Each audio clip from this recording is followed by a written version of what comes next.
बोलिए गुरुदेव की जय। गुरु प्यारी साध संगत,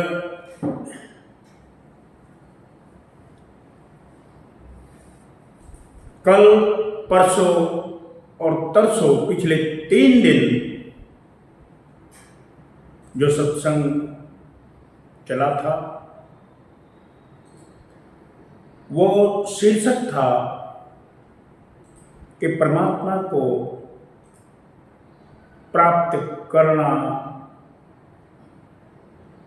किस मुकाम पर है। यानी परमात्मा को प्राप्त करने की जो लेबोरेटरी है, जो प्रयोगशाला है, जहां प्रयोग कर सकते हैं। क्योंकि परमात्मा खोजने की वस्तु है, सर्च करने की चीज है। वो ऐसे नहीं करते। लोग कह देते हैं वो भी को खोजने की, अरे परमात्मा ही खोजने की चीज है। परमात्मा खोजने की चीज है। कैसे भाई? दूध के अंदर मक्खन घी है, दूध के अंदर घी है, दूध से कोई पूरियां नहीं तोड़ सकता। इसके पहले मैं आपको ये बता दूं कि आज रूहानियत,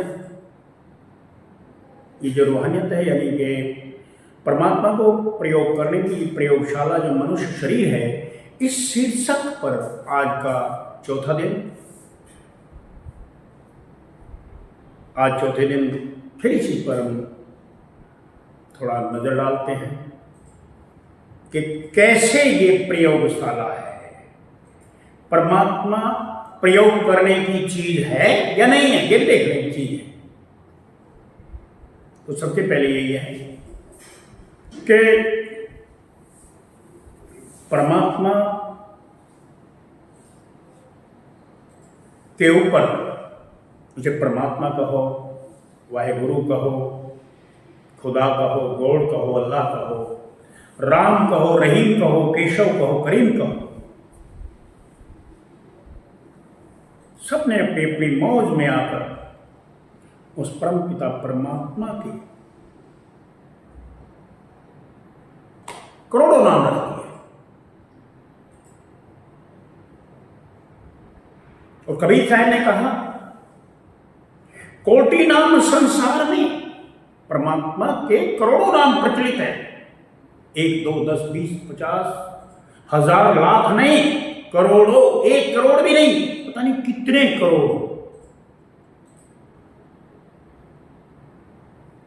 ताते मुक्ति नया हो, उनसे किसी भी नाम से, जो प्रचलित नाम है, उनसे किसी से भी मुक्ति नहीं है। क्यों नहीं होगी, इस पर फिर कभी डिटेल में जाएंगे। लेकिन जितने परमात्मा के नाम हैं वो, उनसे मुक्ति नहीं होगी। फिर मुक्ति किससे होगी? जब परमात्मा हमारे रूबरू होगा तब मुक्ति होगी। अरे भाई, मैं अगर किसी व्यक्ति को, जो मेरा मित्र है, मैं कहूं कि भाई वो इंद्रजीत सिंह मेरा मित्र है, और इंद्रजीत सिंह का मैं नाम लेता रहूं, और कभी इंद्रजीत सिंह से ना मिलूं, तो इंद्रजीत सिंह का नाम लेने का कोई उचित नहीं रहा ना।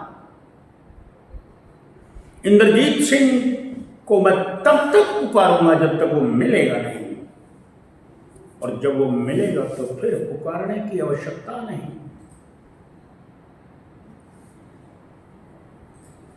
ठीक इसी तरह कबीर साहब ने कहा, कोटि नाम संसार में, इस संसार में परमपिता परमात्मा वाहेगुरु, उसे हम कुछ भी कहें, उसे करोड़ों नाम है।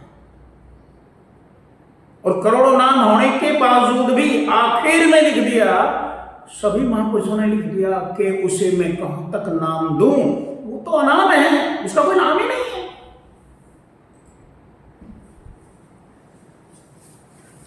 तो वो अनाम, जिसका कोई नाम नहीं, क्यों उसका कोई नाम क्यों नहीं है? क्योंकि हमें परमात्मा ने बनाया है, हमने परमात्मा नहीं बनाया। परमात्मा ने हमें पैदा किया है तो हम पुत्र हैं, और पुत्र कभी बाप का नामकरण नहीं कर सकता। ना आज तक ऐसा हुआ है, ना कभी हुआ। बेटा कभी बाप का नाम रख सकता है क्या? नहीं रखेगा। अरे भाई, बाप ही बेटे का नाम रखेगा, तो हम उसे जो भी नाम दें फिर भी वो अनाम कहलाएगा, क्योंकि पूर्ति नहीं होती नामों से।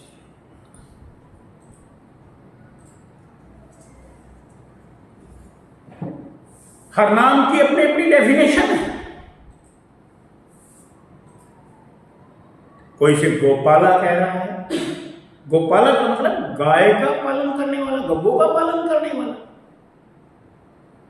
कोई उसे खुदा कह रहा है, खुदा का मतलब है जो खुद चलकर आए। कोई से भगवान कह रहा है। भगवान की अपनी डेफिनेशन। भगवान में 5 शब्द हैं। भय से भूमि, जैसे गगन, वैसे वायु, आ से अग्नि और न से नीर। कहते हैं ये 5 तत्व ही भगवान है। लेकिन भगवान का कोई अपना अगर रूप है तो वो हमारे ये जो दृष्टि गोचर हो रहा है इनमें से कोई नहीं है। ये तो उसकी माया है, ये तो उसका खेल है जो वो खेल रहा है। तो वो जो भगवान है, परमात्मा है, वाहिगुरु है, हम उसे साहिब कहे, कोई कुछ कहे, कोई कुछ कहे, ये सब अपनी मौज में आने के बाद उस परम मस्ती के नाम रख दिए। और एक विशेष बात और भी है, इस संसार में जितने भी भगवान के नाम प्रचलित हैं वो सब उन महापुरुषों के नाम हैं जो महापुरुष परमात्मा को खोज करके उनसे एकमेक हुए।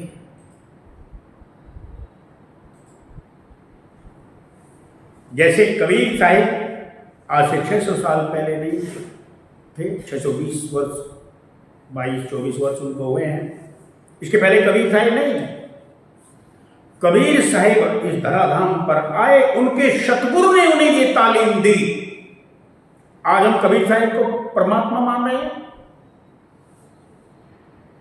गुरु नानक साहिब आए, उनको उनके गुरु ने ये तालीम दी, आज हम गुरु नानक को परमात्मा मान रहे हैं।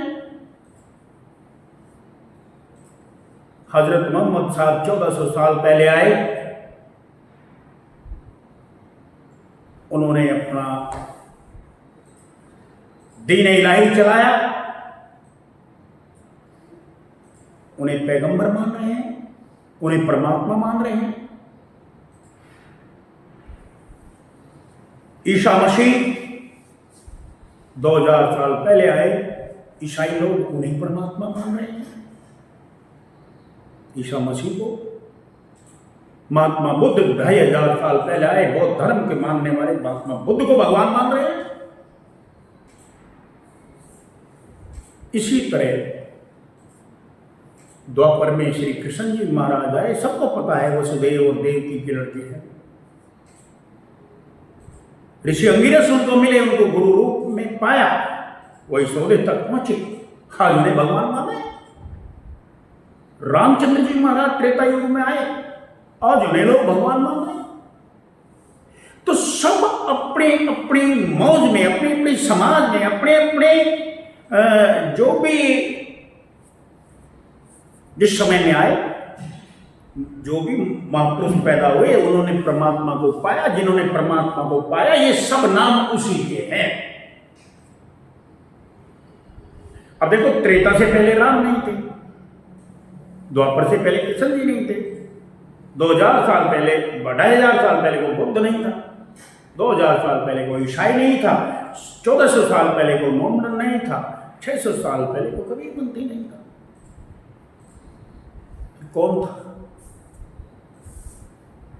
कबीर साहिब ने कहा, कौन था मैं बताता हूं। अब यही बात मैं आपको बता रहा हूं। कबीर साहब ने कहा, अरे भाई हिंदू और मुस्लिम दो फिरके, हिंदू की पहचान क्या, मुसलमान की क्या? भाई मुसलमान की काटी चमड़ी उनकी सुन्नत कर दी, वो मुसलमान हो गया, और हिंदू के बेदे कान वो हिंदू बन गए। कहे कबीर इस बोलते को पहचान, ये हिंदू है या मुसलमान, जो हमारे अंदर बोल रहा है इसको जानो, यही परमात्मा है, इसी को जानो बस। और ये बोलता आज भी है, ये सब गढ़ बोलता है।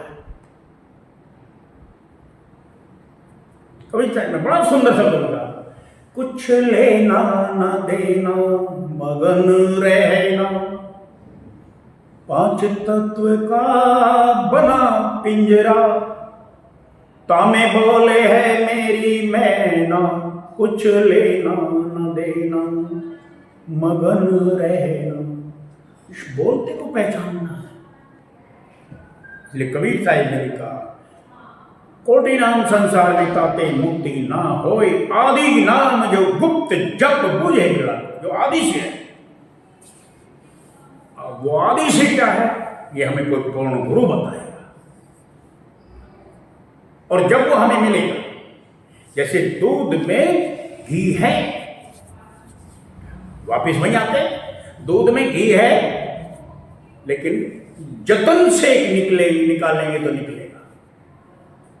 ऐसे इस शरीर में वो परमात्मा है, वह गुरु है, गौड़ है, वो सब इसके अंदर है, लेकिन उसे जतन से, तरकीब से। और वो तरकीब कौन बताएगा? वो बताएगा जिसने सच को जान लिया है। तो सच कहो या सत्य कहो, और जो सत्य है वही ताकतवर है, वही पुरुष है, पौरुषवान है। तो सत्य पुरुष जिन जानिया, सतगुरु तिसका नाम, और तिसके संग सिख उभरे नानक हरि को नाम। वो सत्य, वो परमात्मा, वो महाचेतन हमारे शरीर में भी मौजूद और बाहर भी है सब में और सबसे न्यारा, पाका धर्म नहीं करो विचारा। तो ये जो आत्मा है, जब हम अपने मरकज पर इसको ले आएंगे पूर्ण संत सतगुरु की दया से, फिर जो रूहानी मंडलों से ऊपर प्रवास करके जाएगी, परमात्मा से मिलेगी, तब इस हकीकत का भेद खुलेगा। लेकिन माफ करना, हम अपने इंस्ट्रूमेंट साफ नहीं करते, हमारी मन की जो नीच प्रवृत्ति है उसको हम ठीक नहीं करते,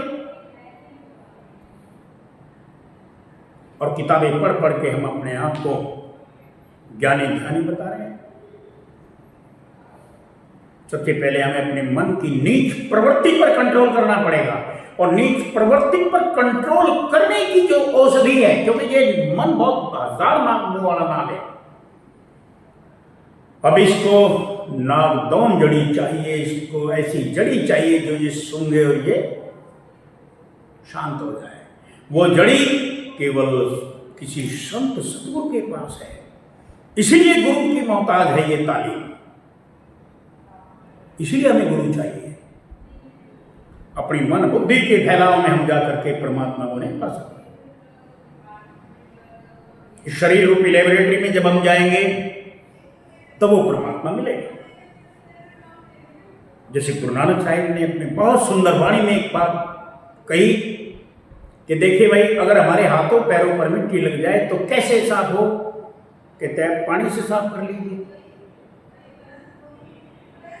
अगर कपड़े पर गंदगी लग जाए, लैट्रिन लग जाए तो कैसे साफ हो? कहते हैं वो खाली पानी से साफ नहीं होगी, वो होगी साबुन से। और अगर किसी की बुद्धि भ्रष्ट हो जाए, किसी की बुद्धि पर पापों की मैल चढ़ जाए, तो उसे ना पानी धो सकता ना साबुन धो सकता। फिर उसे क्या धोएगा? कहते उसे नाम का साबुन लगा, वो नाम से धुलेगा। तो हम सब इस संसार की दलदल में फंसे जीव, जब तक संत सतगुरु के द्वारा दिए गए नाम की बख्शिश से अपनी मति को साफ नहीं करेंगे, हमें वो परमात्मा नजर नहीं आएगा, नाम से भेंट हो सकते हैं। कबीर साहब ने अपनी एक वाणी में बड़ा स्पष्ट भी कहा है, जो नहीं एकाग्र कर सकता है अपनी वृत्तियां, जो अपनी वृत्तियों को, अपने मन के फैलाव को एकाग्र करके अपने इस मरकज पर नहीं ला सकता, उनको सपने में भी परमात्मा नजर आता नहीं। जब तलक विषयों से ये दिल दूर हो जाता नहीं, तब तलक साधक बेचारा सच्चा सुख पाता नहीं। तो गुरु प्यारी साध संगत, इस विषय पर जितने भी सत्संग दिए जाए वो कम है, लेकिन आज अपनी वाणी को विराम नहीं देता हूं, क्योंकि आज के रूहानी प्रयोगशाला ये मानव शरीर है, इस शीर्षक पर, इस टाइटल पर सत्संग चलते हुए आज चौथा दिन है। बस मैं यही कहूँगा कि मानव जन्म बड़ा अनमोल है, बड़े भागों से मिलता है।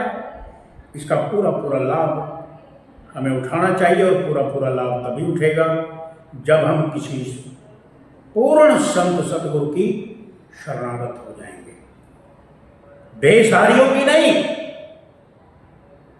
कबीर साहब जी का बेसों के लश्कर गणे बाणी चोर कठोर, और साहिब दर नहीं पहुंचे वो 84 के ढोर। हमें वो भेषधारी नहीं चाहिए, हमें चाहिए अमल आहारी आत्मा, जो अमली हो, जो अमल कर रहा। जिसके लिए कबीर साहब जी का साधो सो सतगुरु मोहि भावे, जो नैनन अलख लखावे। सतनाम का भर भर प्याला आप पीवे मोहि प्यावे, साधो सो सतगुरु मोहे भावे। तो मैं अपनी वाणी को ही विराम देता हूं। तो आज का सत्संग यही समाप्त करते हैं। हमारे संत भगतराज रूहानी मिशन का एक ही नारा, एक ही आवाज, चलो चले सत्य की ओर, चलो चले सत्य की ओर। मैं आप सबको भी आह्वान यही करता हूं कि केवल केवल सत्य पर चलो, सत्य की ओर चलो, जहां भी सत्य मिले वहां चलो। बोलिए गुरुदेव की जय।